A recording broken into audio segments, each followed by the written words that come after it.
Developing news tonight in Caylee Anthony's old neighborhood. WESH News has just confirmed that the property where her remains were found is now up for sale.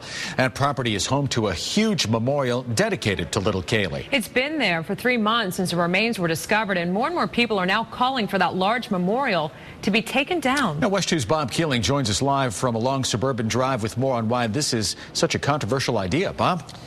No doubt about it, Jim. You know, just today we talked to tourists from Canada and Boston who say coming here helps give them a sense of closure.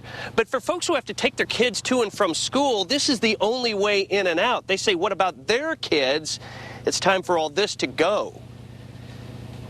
It's actually overwhelming. I didn't expect this. On one side of this emotional issue, Chicago tourist Jane Clifford says being here helps her come to terms with the tragedy she followed to a child she feels like she knew, Caylee Anthony.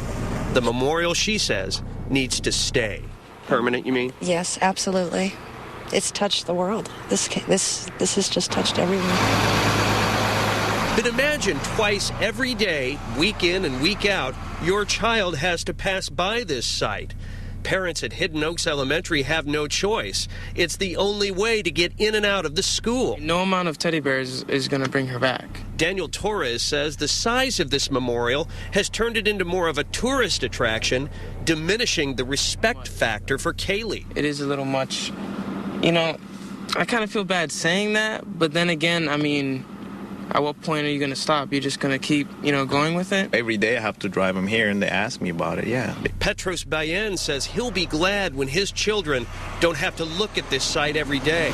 He'd like to see it cleaned up. It's just a sad reminder that they have to think about it all the time. They have to, you just time to let it go. It's done.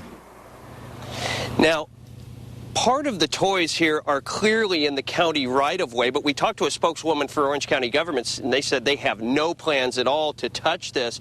Also, a for-sale sign for this property just popped up. We did confirm with the realtor that all of this property is now up for sale, but we were not able to reach the current landowner for further comment about that. Reporting live in Southeast Orange County, I'm Bob Keeling, WESH 2 News. Bob, thank you. And a source close with the case tells WESH 2 that the state is preparing to release more evidence in the case against Casey. The state attorney's office could release as much as 20 discs worth of evidence by the end of the week. In Casey's civil case, her parents George and Cindy have agreed to give sworn depositions so long as the media does not carry it live. A date for their depositions has yet to be set. Zanata Gonzalez is suing Casey for defamation. Gonzalez claims Casey ruined her name when she told detectives a nanny by that same name took her daughter Caylee.